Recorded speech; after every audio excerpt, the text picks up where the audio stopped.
Over by Christmas, 1914. In the first 4 days of August 1914, the world's most powerful nations declared war on each other. They lined up in two opposing camps. On one side was Germany and Austria-Hungary, who were known as the Central Powers. On the other was Britain and France, together with their empires, and Russia. They were known as the Allies. In the course of the war, other nations would be drawn into the conflict too.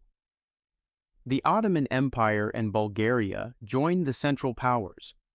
Italy, Romania, Japan, and China joined the Allies. So did the United States, despite the initial reluctance of a great many of its people. It was to be the first real world war, in that it involved countries from every inhabited continent, although most of the fighting took place on what became known as the Western and Eastern fronts on either side of Germany.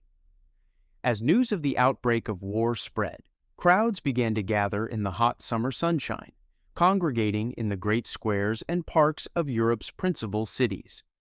Far from being fearful or anxious, they were elated, like football fans anticipating a closely fought game. Each side expected a war of great marches and heroic battles quickly decided. The German Emperor, the Kaiser, told his troops they would be home before the leaves fell from the trees. The British were not so optimistic, although it was frequently claimed that the war would be over by Christmas.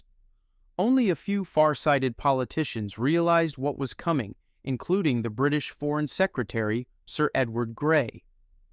Watching the dusk from his window, on August 4th, the day Britain declared war on Germany, Sir Edward sighed, "The lamps are going out all over Europe. We shall not see them lit again in our lifetime."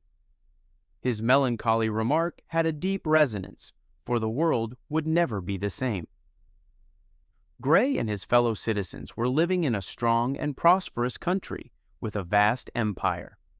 The war would provide a rude awakening to the grimier reality of the 20th century, completely undermining Britain's position as the world's most powerful nation. Almost all the other participants in the war suffered a similar reversal of fortune, or worse. In France, half of all men aged between 20 and 35 were killed or badly wounded. Its eminent position in the world would never recover. The Austro-Hungarian Empire collapsed, with repercussions that can still be seen in the squabbling Balkan nations of today. The Germans ended the war on the brink of a communist revolution and lost their own monarchy. The war swept away the Russian monarchy too, then brought. This was the end. If you like this, so please press the subscribe button so you can be updated with other part of this series